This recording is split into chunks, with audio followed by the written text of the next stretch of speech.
Class 6 এর ম্যাথের আজকে আমি শেখাচ্ছি তথ্য সাজানো ও বিচার। তথ্য সাজানো ও বিচার।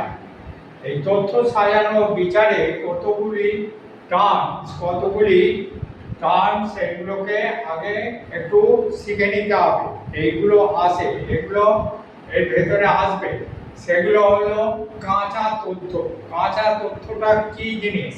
কাঁচা তথ্য হলো সেন্সর, সমীক্ষা বা লেনদেনের মতো কোনো উৎস থেকে সরাসরি সংগৃহীত অপরিশোধিত ও অসংগঠিত তথ্য। ঠিক আছে, এগুলোকে বলা হচ্ছে কাঁচা তথ্য।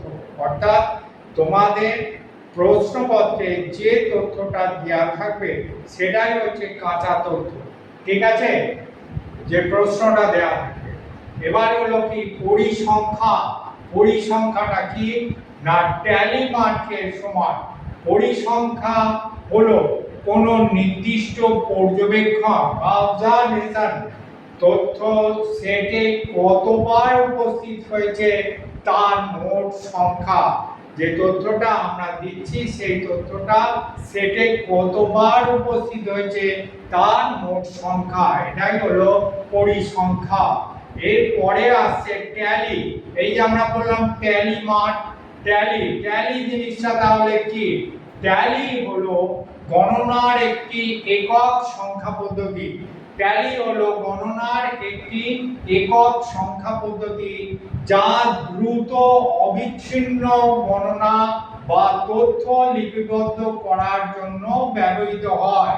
যা দ্রুত অবিচ্ছিন্ন গণনা বা তথ্য লিপিবদ্ধ করার জন্য ব্যবহৃত হয় এবং সাধারণত 5টি সেটে ভাগ করা থাকে। এটি 5টি সেটে ভাগ করা থাকে।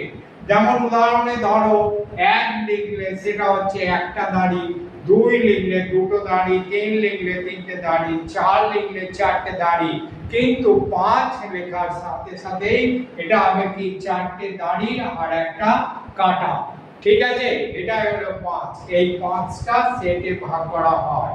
এরপর যদি 6 লিখি তাহলে এই এরকম 5 লিখবো আর তার পাশে একটা ফাঁক দিয়ে 1 লিখে দেবো, 6 লিখবো। যেমন এটা মনে করো 6 যদি আমরা করি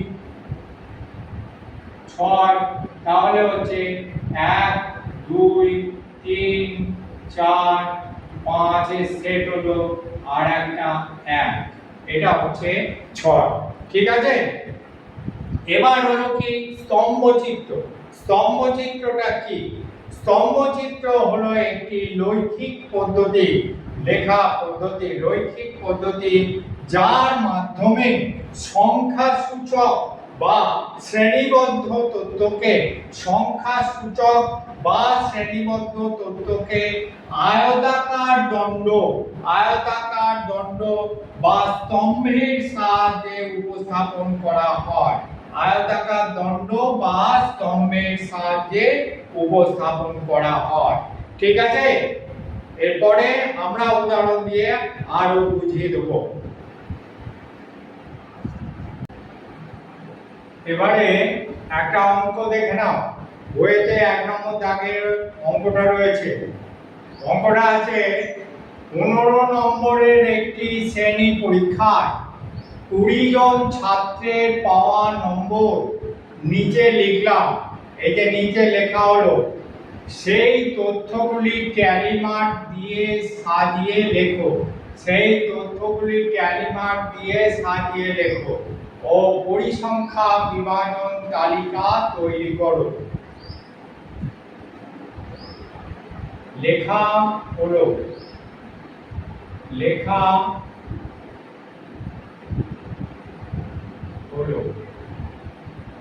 সেই তথ্যগুলি ট্যালি মার্ক দিয়ে সাজিয়ে লেখো ও পরিসংখ্যা বিভাজন তালিকা তৈরি করো। দেওয়া আছে 9 8 6 10 2 1 15 12 8 6 9 2 8 5 9 10 5 9 10 8, এই 20টা সংখ্যা রয়েছে। এইবার উত্তরটা কিভাবে হবে দেখে নাও। উত্তরটা এইভাবে লিখতে হবে, 3টে ভাগ করতে হবে।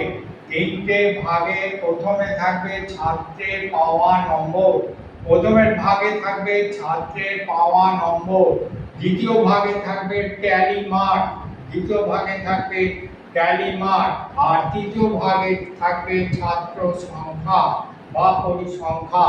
ঠিক আছে, এইভাবে তিনটে ভাগে সাজিয়ে নিয়ে ভাগ ভাগ করে পাশাপাশি লিখতে হবে। আর তাহলে প্রথমে দেখা যাক যে ছাত্রের পাওয়া নম্বর 1 নম্বর, 1 কে পেয়েছে, 1 কতজন পেয়েছে, 1 পেয়েছে একজন। তাহলে ট্যালি মার্কে আমরা একটা চিহ্ন দিলাম আর ছাত্রের সংখ্যাকেও 1 লিখলাম।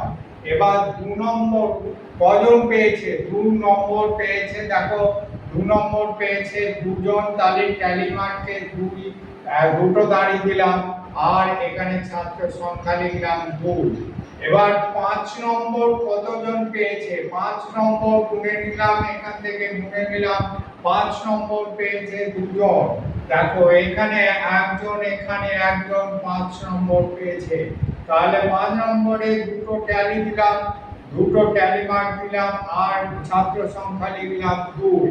এবার 6 নম্বর কতজন পেয়েছে, 6 নম্বর পেয়েছে দুজন, দেখো এখানে একজন আর এখানে একজন, 6 নম্বর। তোমাদের সুবিধের জন্য তোমরা এইভাবে রাইট চিহ্ন দিয়ে দিতে পারো, তাহলে বোঝা যাবে যে এইগুলো ধরা হয়ে গেছে। তাহলে 6 নম্বর পেয়েছে দুজন, তাহলে এখানে ছাত্র সংখ্যা হলো 2।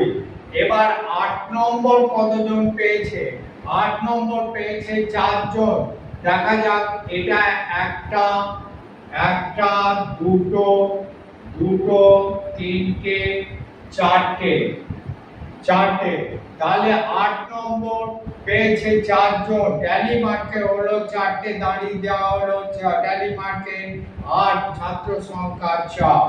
এবার 9 কটা সংখ্যা পেয়েছে, 9 সংখ্যা কজন পেয়েছে, 9 পেয়েছে দেখো একটা, একটা, দুটো, তিনটে, চারটে, 9 পেয়েছে 4টে, 9 4টে, তাহলে হচ্ছে 4টে দাঁড়িয়ে লেখা হলো একটা, দুটো, তিনটে, চারটে, 9 ও 4টে দাঁড়িয়ে লেখা হলো আর ছাত্র সংখ্যা লেখা হলো 4।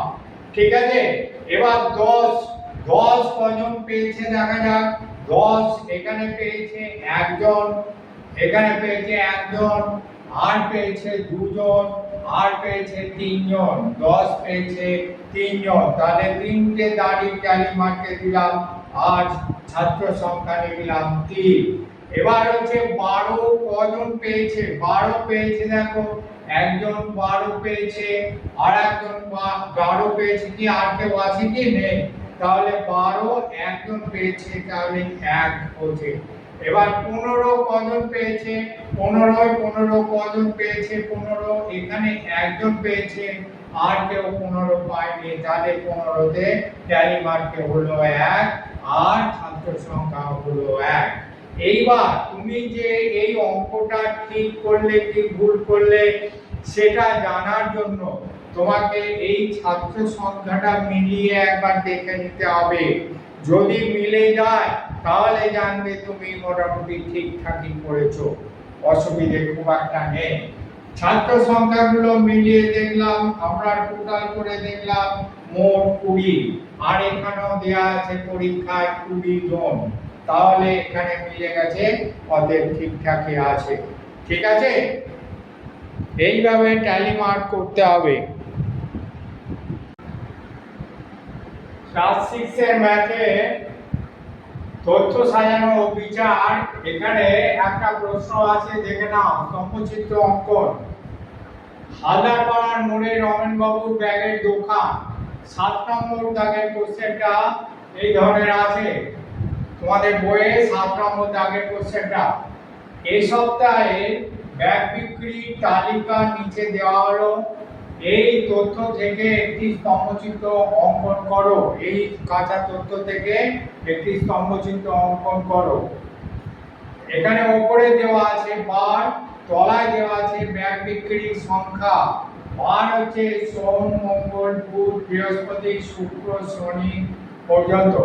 এবার দেওয়া আছে দেখো ব্যাগ বিক্রির সংখ্যা। সোমবার হচ্ছে 40, মঙ্গলবার 30, বুধবার 35, বৃহস্পতিবার 25, শুক্রবার 20 এবং শনিবার 30। প্রশ্নপত্রে এই দুটো অংশ তোমাদের দিয়ে দেওয়া হবে। এরপরে তোমাকে উত্তরটা তৈরি করতে হবে। কিভাবে উত্তরটা তৈরি করবে? উত্তরে এইভাবে তোমাকে একটা স্টেজ করে নিতে হবে। একটা হচ্ছে যদি তোমাকে গ্রাফ পেপার দেওয়া হয় তাহলে গ্রাফ পেপারের উপর করতে পারো, অথবা সাদা পেপারের উপরেও করতে পারো।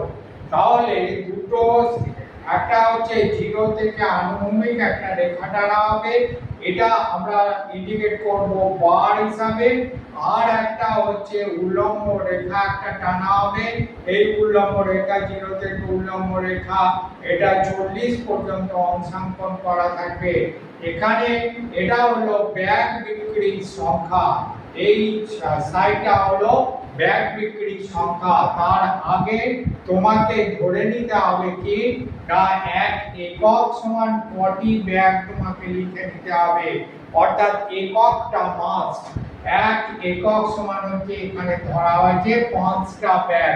5টা ব্যাগ নিয়ে উপরে তথ্য থেকে একটি স্তম্ভচিত্র অঙ্কন করা হলো।